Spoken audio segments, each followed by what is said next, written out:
Hello दोस्तों, मैं हूं शशि और शशि मैथ्स के एक नए सेशन में आप सभी का बहुत बहुत स्वागत है। तो दोस्तों, आज के इस सेशन में हम लोग करने वाले हैं बिहार पुलिस की सेट प्रैक्टिस। क्या करने वाले हैं हम आज के इस सेशन में? आज के इस सेशन में हम लोग करने वाले हैं बिहार पुलिस की सेट प्रैक्टिस। तो आइए एकदम ही आराम से, एकदम ही प्यार से और एकदम ही सहजता के साथ हम आज के सभी क्वेश्चन का सॉल्यूशन करेंगे। तो आइए यहां पर हम स्टार्ट करते हैं आज का ये सेशन। आज के इस सेशन का पहला क्वेश्चन ये रहा आपके सामने। देखिए क्वेश्चन में क्या बोला जा रहा है भैया। यहां पर देखिए क्वेश्चन में क्या बोला जा रहा है। सभी कोई क्वेश्चन को एकदम ही ध्यान से पढ़ेंगे। यहां पर दिया गया है कि x अनुपात y अनुपात z का मान दिया गया है 1:2:3। x अनुपात y अनुपात z बराबर दिया गया है 1:2:3। और हमें मान बता देना है यहाँ पर x बट्टा वाई अनुपात, यहाँ पर y होगा, x ना होगा, यहाँ पर y होगा। ठीक है, y बट्टा z अनुपात z बट्टा x का हमें मान बता देना है। देखिए यहाँ पर मान दिया गया है, यहाँ पर मान दिया गया है क्वेश्चन में कि x अनुपात y अनुपात z बराबर दिया गया है 1:2:3। ठीक है, तो अगर हम यहां से बात करें कि x अनुपात y कितना होगा, x अनुपात y कितना होगा, तो यहां पर देखिए, यहां पर x की जगह पर क्या है, 1 है, और y की जगह पर है 2। यानी कि x अनुपात y कितना हो गया, यहां पर x अनुपात y है 1:2। ठीक है, और हम ये जानते हैं कि अगर x अनुपात y हो तो हम इसको लिख सकते हैं यहां से x बट्टा वाई। x अनुपात y को हम क्या लिख सकते हैं भैया, तो हम यहां पर लिख सकते हैं x बट्टा वाई। तो ये बराबर किसके होगा, ये बराबर हो जाएगा 1/2 के। यानी कि यहां देखिए x बट्टा वाई का मान आ गया यहां पर 1/2। x बट्टा वाई का मान कितना आ गया, 1/2 आ गया। तो ठीक इसी प्रकार हम यहाँ पर क्या कर सकते हैं, y बट्टा जेड का मान कितना हो जाएगा, y का मान है 2 तो ऊपर हो जाएगा 2, और z का मान देखिए यहाँ पर z बराबर है 3। तो यानी कि y बट्टा जेड कितना आ गया भैया, y बट्टा जेड का मान आ गया 2/3, 2/3 आ गया। ठीक है, और अगर हम बात करें यहाँ से, अगर हम बात करें यहाँ से कि z बट्टा x का मान कितना होगा, z बट्टा x का मान कितना होगा, तो z का मान है 3 तो ये हो जाएगा, z का मान है 3 तो ये हो जाएगा ऊपर 3, और x का मान है चूंकि 1 तो यहाँ पर 1 हो जाएगा। ठीक है, तो यानी कि z बट्टा x का मान कितना आ गया, 3/1 आ गया। हमें मान निकालना है x बट्टा वाई अनुपात y बट्टा जेड अनुपात z बट्टा x का मान हमें मान निकाल देना है। तो यहाँ देखिए x बट्टा वाई की जगह पर हम क्या लिखेंगे, x बट्टा वाई की जगह पर हम यहाँ पर लिख देंगे 1/2, यहाँ पर 1/2 हम यहाँ पर लिख दे रहे हैं। ठीक है, अच्छा अनुपात, यहाँ पर देखिए अनुपात है तो यहाँ पर अनुपात का साइन हो जाएगा, और फिर है यहाँ पर y बट्टा जेड, तो यहाँ पर देखिए y बट्टा जेड का मान कितना है, 2/3 है, तो हम यहाँ पर लिख देंगे 2/3। फिर यहाँ पर देखिए अनुपात का यहाँ पर साइन है तो यहाँ पर भी अनुपात का साइन हो जाएगा, और है यहाँ पर z बट्टा एक्स, और यहाँ देखिए z बट्टा एक्स का मान है 3/1, यहाँ पर z बट्टा एक्स का मान है 3/1। ठीक है, हमें अनुपात का मान बता देना है। तो यहाँ देखिए, अगर हम यहाँ पर देखिए, यहाँ पर हर में है 2, इसके हर में है 3, और इसके हर में है 1, तो अगर हम 2, 3 और 1 का अगर एलसीएम निकाल लें, अगर हम 2, 3 और 1 का एलसीएम निकालेंगे तो क्या, तो यहाँ पर एलसीएम कितना हो जाएगा, एलसीएम हो जाएगा 6। ठीक है, 2, 3 और 1 का एलसीएम आ जाएगा 6।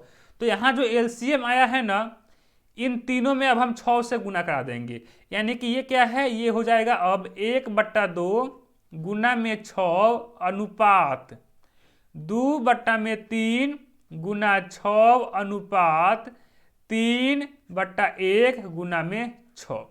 ठीक है, तो यहाँ से अब ये क्या हो जाएगा, ये हो जाएगा, अब देखिए ये कटने वाला है तो हम काट देंगे यहाँ से, 2 एकम 2 और 2 तिया 6, 3 एकम 3 और 3 दूना 6। अब यहाँ पर क्या हो जाएगा, ये हो जाएगा 3:4:18, 3:4:18।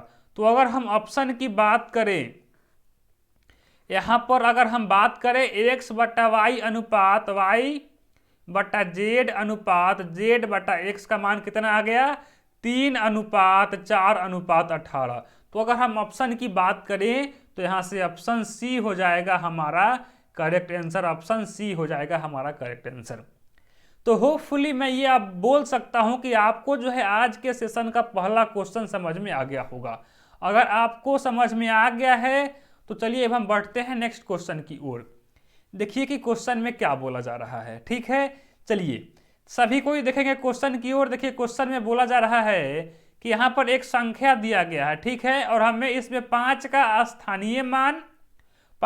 स्थानीय मान और जातीय मान में अंतर बता देना है। ठीक है, तो यहाँ पर देखिए संख्या क्या है, संख्या है 475,240। इसमें जो 5 है, यहाँ पर जो 5 है, 5 का स्थानीय मान बता देना है पहले हमें, 5 का स्थानीय मान। तो यहाँ देखिए यहाँ है 5।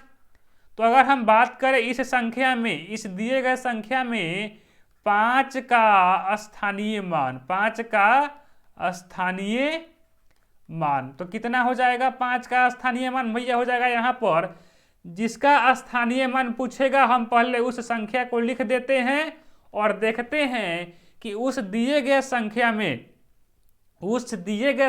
में 5 के बाद अब कितनी अंक है। जितना अंक रहेगा उतना हम 5 पर 0 लगा देते हैं। तो यहाँ पर देखिए 5 के बाद इस दिए गए संख्या में 5 के बाद 3 अंक है, तो हम यहाँ पर 5 पर 3 को 0 लगा देंगे। यानी कि इस दिए गए संख्या में 5 का स्थानीय मान कितना है, 5 का स्थानीय मान है 5000। ठीक है, अच्छा जी। और फिर यहाँ पर बोला जा रहा है यहाँ पर 5 का जातीय मान।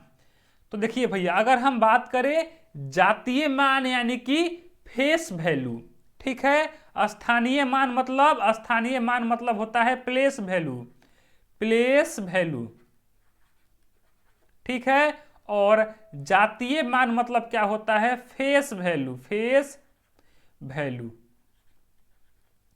तो यहां पर इस दिए गए संख्या में 5 का स्थानीय मान है 5000 और इस दिए गए संख्या में 5 का जातीय मान कितना है, जातीय मान है 5। ठीक है, 5 का जातीय मान है 5। ठीक है, हमें इनके बीच का अंतर बता देना है। हमें इस दिए गए संख्या में 5 का स्थानीय मान और जातीय मान में क्या अंतर है बता देना है।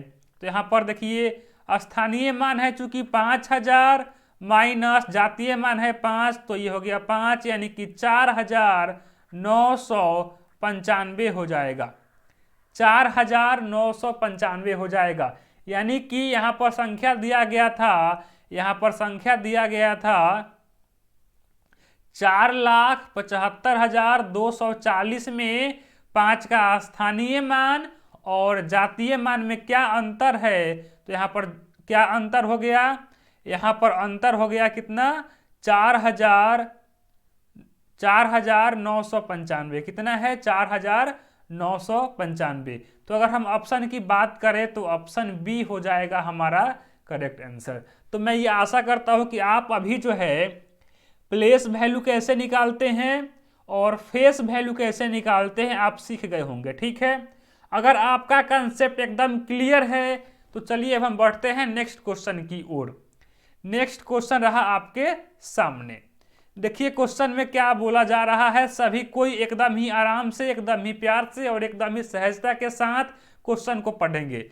देखिए यहाँ पर क्वेश्चन में बोला जा रहा है यदि A अनुपात B बराबर है 2:5, यदि A अनुपात B बराबर है 2:5, B अनुपात C बराबर है 7:8 और C अनुपात D है 5:7, तो हमें A अनुपात D का मान बता देना है। तो जैसा कि यहाँ पर देखिए क्वेश्चन में दिया गया है कि A अनुपात B बराबर है 2:5। यहाँ पर क्या है, ए अनुपात बी बराबर है 2:5। ठीक है, और यहाँ पर दिया गया है फिर कि बी अनुपात सी, बी अनुपात सी यहाँ पर दिया गया है 7:8, 7:8। और यहाँ पर फिर दिया गया है सी अनुपात डी, सी अनुपात डी बराबर कितना दिया गया है 5:7। कितना है 5:7। हमें मान बताना है ए अनुपात डी का। ठीक है, हमें मान बताना है ए अनुपात डी का। तो सभी कोई यहाँ पर गौर करेंगे, सभी कोई यहाँ पर गौर करेंगे। यहाँ देखिए ये बी और ये बी हो जाएगा कैंसिल आउट, ये सी और ये सी यहाँ से हो जाएगा कैंसिल आउट। यहाँ पर बचेगा क्या, यहाँ पर बचेगा ए अनुपात डी। ठीक है, और यहाँ पर कोई कटने वाला होगा तो हम काट लेंगे। यहाँ देखिए 5 से ये 5 कट जाएगा, यहाँ पर हम डी लिख दिए हैं, यहाँ पर डी नहीं होगा, यहाँ पर 5 सी अनुपात डी का मान है 5:7। ठीक है, यहाँ पर हो जाएगा 7। यहाँ देखिए कटने वाला कौन है, ये 5 से 5 कट गया और 2 चौका 8 कट जाएगा, और यहाँ से 7 से 7 कट जाएगा। ठीक है, तो यहाँ पर कितना आ गया अनुपात, ए अनुपात डी बराबर, इधर एक भी नहीं बचा तो यहाँ पर 1 होगा, 1:4, 1:4। यानी कि यहाँ पर ए अनुपात डी का मान कितना आ गया, ए अनुपात डी का मान आ गया भैया 1:4, 1:4।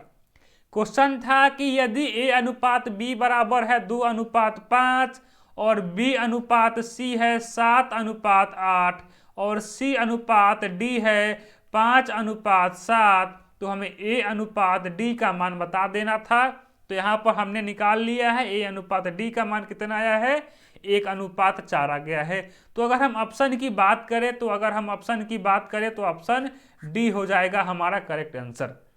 तो मैं ये आशा करता हूं कि आज के बाद अगर आपको इस टाइप का अगर क्वेश्चन दिया जाए तो आप बेहद ही आसानी से कर पाओगे। ठीक है, तो चलिए अब हम बढ़ते हैं नेक्स्ट क्वेश्चन की ओर। आज के सेशन का हमारा अब नेक्स्ट क्वेश्चन ये रहा आपके सामने। यहाँ पर हमें बता देना है 245 गुना 122 गुना 431 में इकाई का अंक कितना होगा, इकाई का अंक कितना होगा। तो यहाँ पर देखिए बस इकाई का अंक निकालने का मेरा सिंपल सा आप तरीका सीखिए। यहाँ पर हमें क्या करना है, 245 गुना 122 गुना 431 में इकाई का अंक हमें निकाल देना है।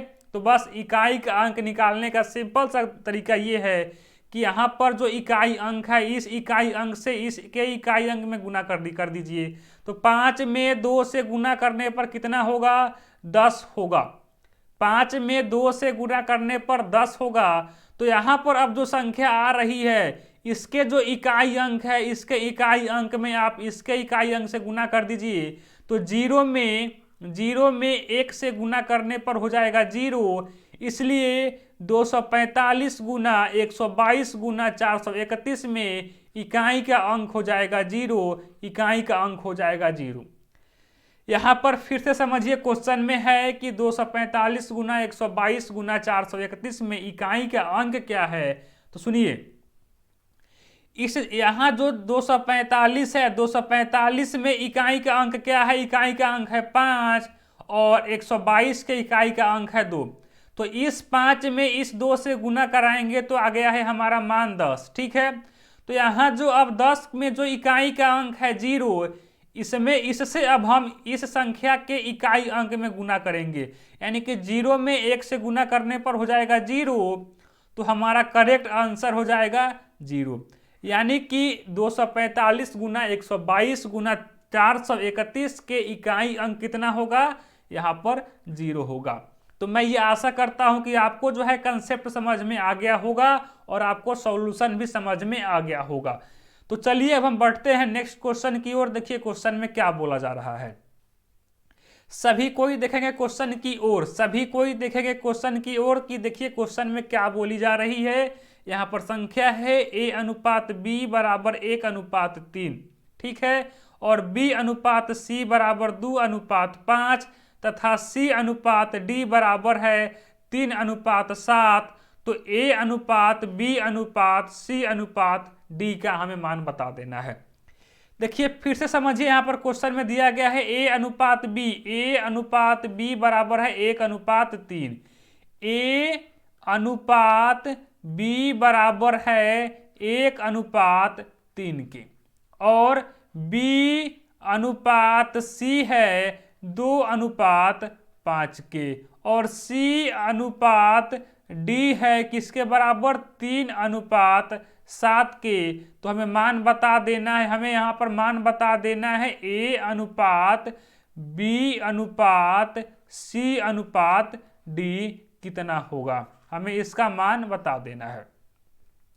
तो देखिए अगर हम बात करें A अनुपात B और B अनुपात C की, तो यहाँ पर देखिए A अनुपात B है 1:3 और B अनुपात C है 2:5। तो अगर हम यहाँ से निकालना चाहें, हम यहाँ से अगर क्या निकालना चाहें, अगर हम यहाँ से निकालना चाहें भैया कि A अनुपात B अनुपात C कितना होगा, तो हमें पहले क्या करना होगा, B और B को, इन दोनों ग्रुप में जो B है उसको बराबर करना होगा, B के वैल्यू को बराबर करना होगा।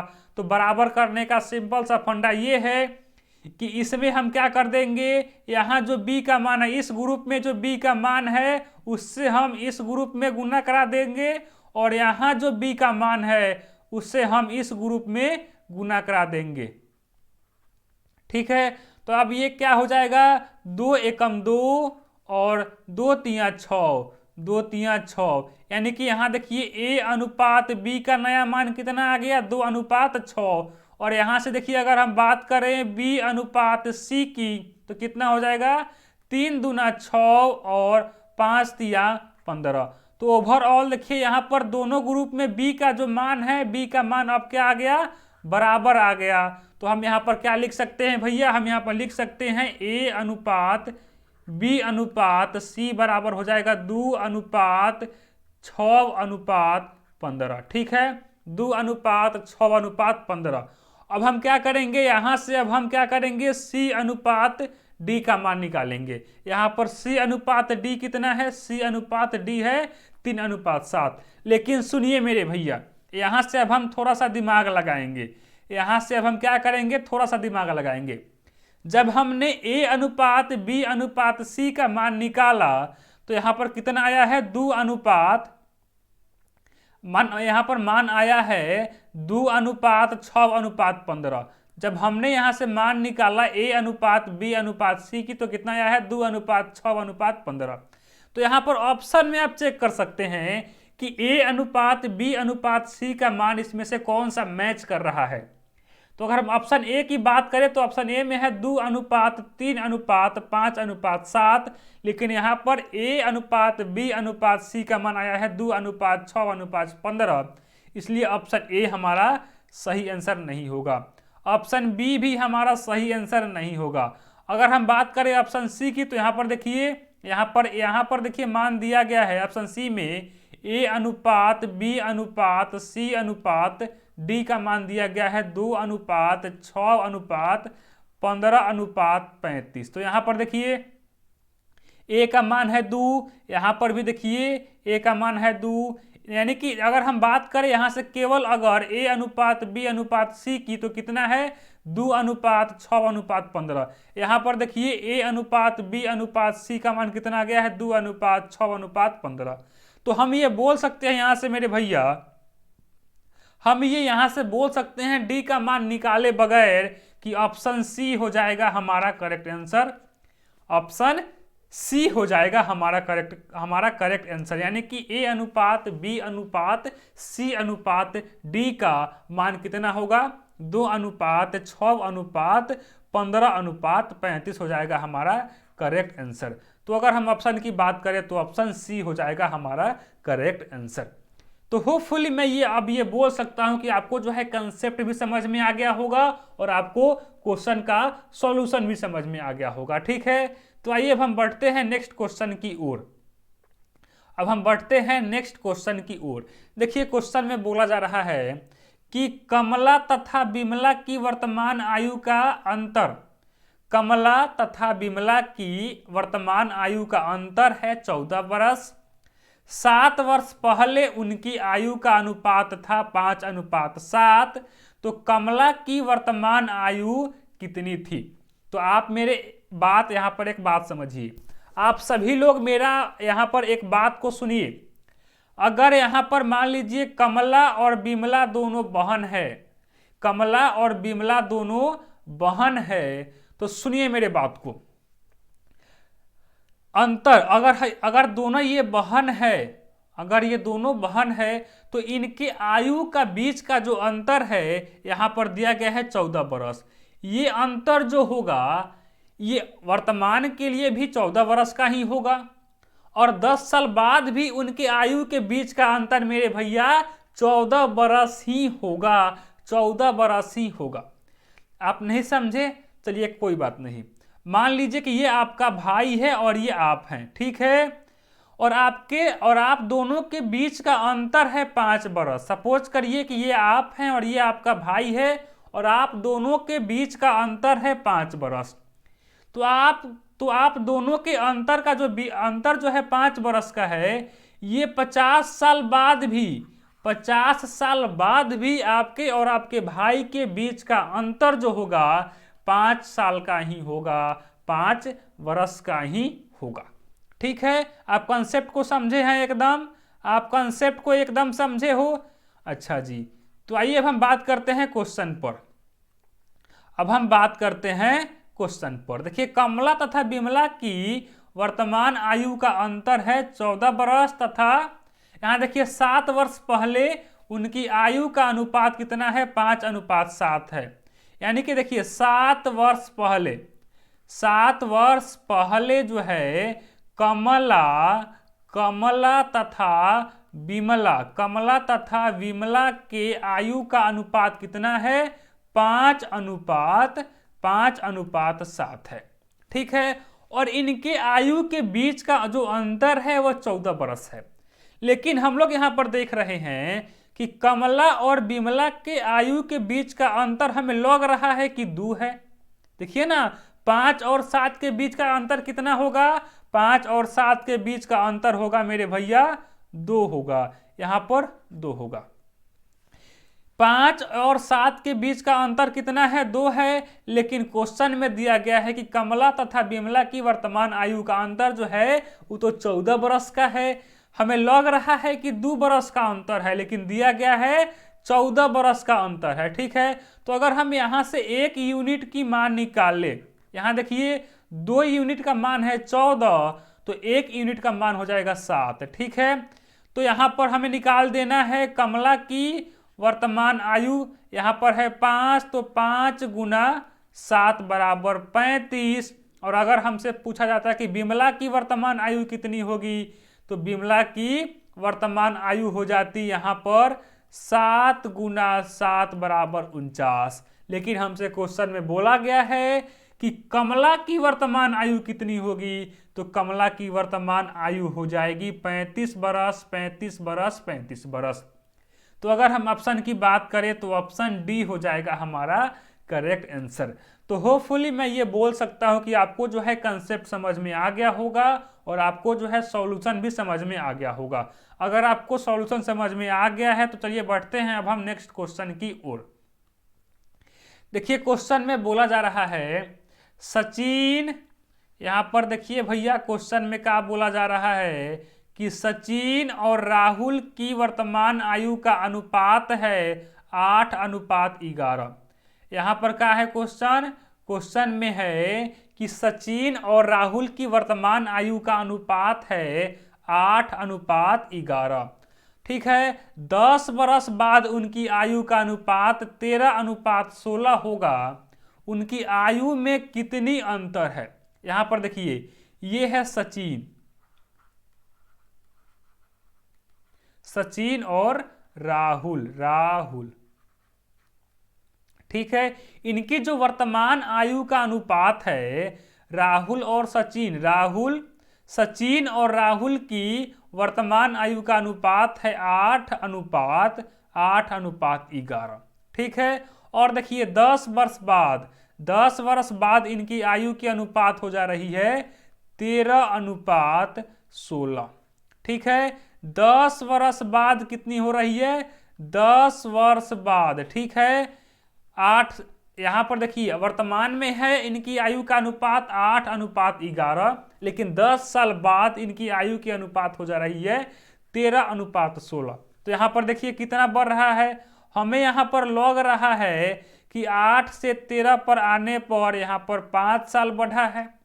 ठीक है, 8 से 13 पर आने पर 5 साल हमें लग रहा है कि बढ़ा है, लेकिन यहाँ पर 10 साल बाद है, यानी कि हमें लग रहा है कि 5 बढ़ा है, लेकिन कितना साल बाद की बात है, 10 वर्ष की बात है। तो यहाँ पर देखिए जब यहाँ पर 5 यूनिट का मान आ गया 10, तो 1 यूनिट का मान कितना होगा, 1 यूनिट का मान हो जाएगा 2। 1 यूनिट का मान हो जाएगा यहाँ से 2। फिर यहाँ पर बोला जा रहा है उनकी आयु में कितना का अंतर है। तो यहाँ पर देखिए उनकी वर्तमान आयु का अनुपात है 8:11।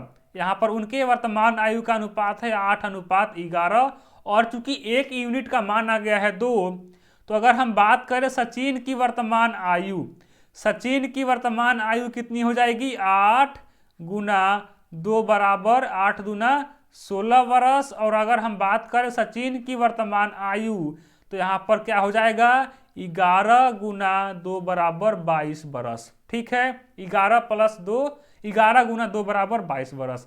हमें यहाँ देखिए यहाँ पर सचिन की वर्तमान आयु आ गई 16 वर्ष, और राहुल की वर्तमान आयु यहाँ पर आ गया 22 वर्ष। हमें क्या करना है, इन दोनों के आयु में कितना का अंतर है निकाल देना है। तो एक है 22 साल का और एक है 16 साल का, इनके बीच का अंतर कितना हो जाएगा, 16 6 22, यानी कि इनके बीच का अंतर हो जाएगा 6 वर्ष का। यानी कि सचिन और राहुल के बीच का अंतर कितना है, 6 वर्ष का अंतर है। तो अगर हम ऑप्शन की बात करें तो ऑप्शन डी हो जाएगा हमारा करेक्ट आंसर। तो मैं ये आशा करता हूं कि आपको जो है इस क्वेश्चन का सॉल्यूशन समझ में आ गया होगा, और इस क्वेश्चन में जो कंसेप्ट है वह कंसेप्ट भी आप समझ गए होंगे। ठीक है, चलिए अब हम बढ़ते हैं नेक्स्ट क्वेश्चन की ओर। सभी को ही देखेंगे कि नेक्स्ट क्वेश्चन में क्या बोला जा रहा है। यहां पर देखिए भैया क्वेश्चन है कि यदि A:B बराबर है 2:3, यदि A:B बराबर है 2:3 तथा B:C है 5:7। ठीक है, A:B है 2:3 और B:C है 5:7। तो हमें A:B:C का मान बता देना है। तो चलिए आप लोगों को मैं यहां पर दे रहा हूं 10 सेकेंड का टाइम। ठीक है, आप जल्दी से अपना जो आंसर है, आपका जो आंसर आ रहा है, आप जल्दी से आप अपने आंसर को जो है कमेंट सेक्शन में डालिए। देखिए भैया यहाँ पर क्या दिया गया है, यहाँ पर दिया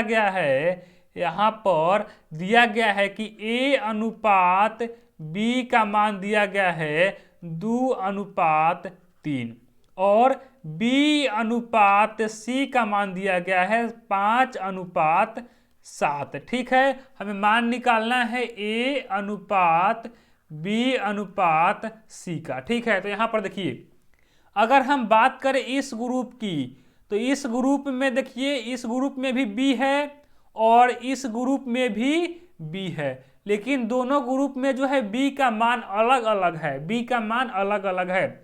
तो दोनों ग्रुप में हमें B का मान बराबर करना होगा, दोनों ग्रुप में हमें B का मान जो है बराबर करना होगा। तो इसके लिए हम क्या करेंगे, यहाँ जो B का मान है, यहाँ जो B का मान है, यदि ये देखिए यहाँ पर क्या है 2:3 है, तो यहाँ देखिए यहाँ जो B का मान है इस मान से हम इसमें गुना कर देंगे।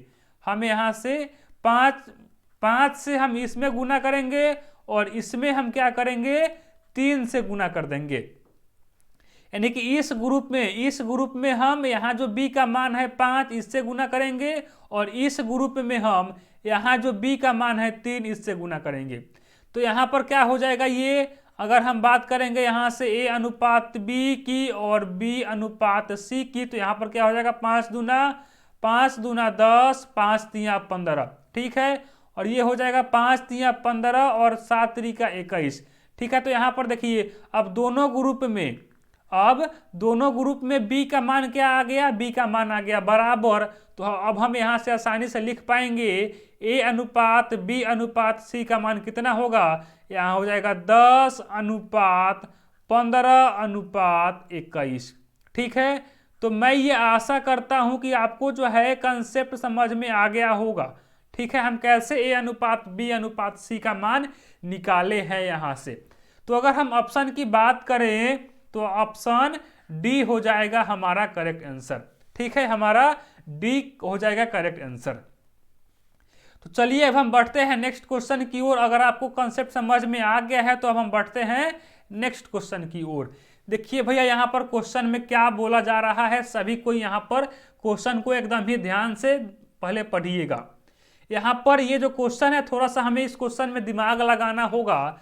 देखिए क्वेश्चन है यहाँ पर, क्वेश्चन है कि लॉग बेस में है 10 और पावर में है यहाँ पर 0.0 को 0 है 1 2 3 4, 1 2 3 4 और 1 है, हमें इसका मान बता देना है। तो ठीक है, यहाँ पर देखिए पहले हम यहाँ इसको जो है चेंज कर लेते हैं। पहले ये क्या है 0.1 2 3 4 को 0 और 1, तो ये बराबर हो जाएगा, ये बराबर हो जाएगा 1 बट्टा में 1।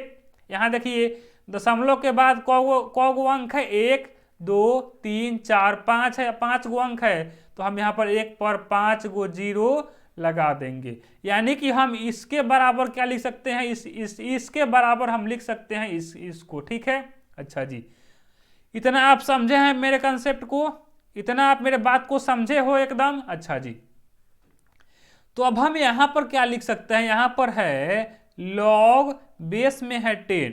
ठीक है, और चूंकि हम इसका मान ये निकाल लिए हैं तो इसके जगह पर हम क्या लिखेंगे, ये लिख देंगे।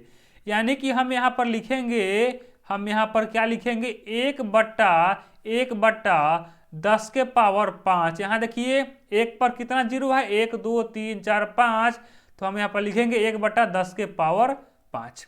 ठीक है, और सुनिए लॉग में एक कंसेप्ट होता है, लॉग में एक कंसेप्ट होता है कि अगर लॉग बेस में हो a और यहाँ पर m/n हो, अगर लॉग बेस a और पावर यहाँ पर m/n हो तो ये बराबर हो जाता है, ये बराबर हो जाता है लॉग बेस में a, ये हो जाएगा m minus log base a power n। ठीक है, यानी कि अगर लॉग a और यहाँ पर पावर में हो m/n तो क्या हो जाएगा लॉग बेस a पावर में m minus log base a power n। ठीक है, समझ रहे हैं आप मेरे बात को। तो यहाँ पर देखिए क्या है, यहाँ पर है लॉग 10 पावर में है 1 बट्टा 10 के पावर 5, यानी कि ये m/n के फॉर्म में है। तो हम यहाँ पर क्या करेंगे, हम यहाँ पर लिखेंगे log base 10 power 1 minus log base 10 power 10 के पावर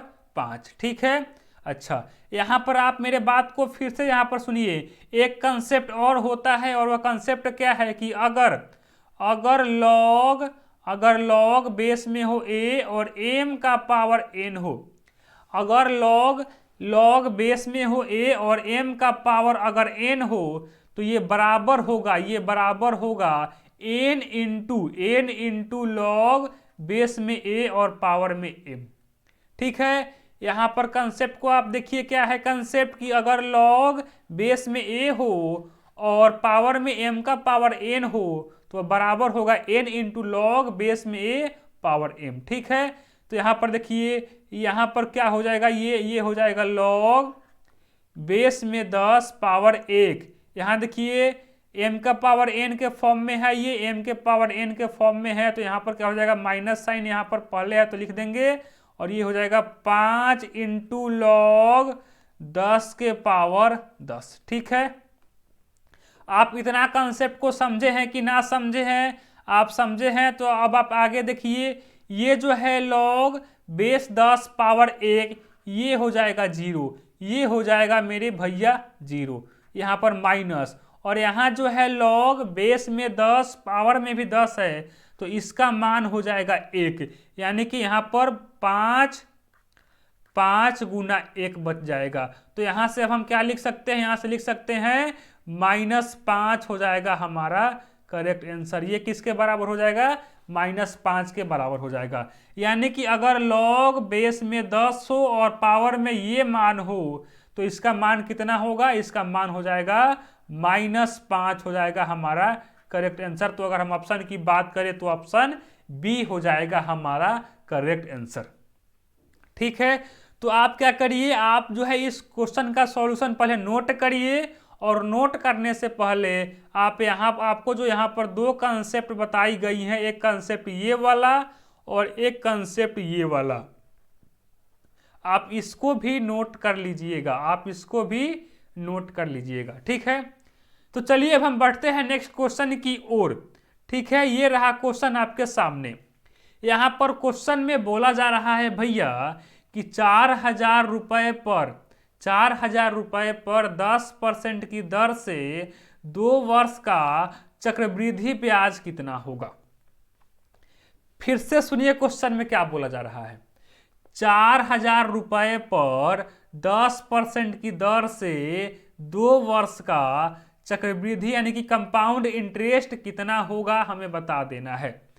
तो यहां पर देखिए, अगर हम बात करें प्राइस की तो यहां पर P का मान दिया गया है 4,000 रुपए, रेशियो R का मान दिया गया है 10% और T का मान दिया गया है 2 वर्ष। ठीक है, चलिए हम जानते हैं कि CI यानी कि चक्रवृद्धि ब्याज यानी कि कंपाउंड इंटरेस्ट बराबर होता है कि A माइनस P।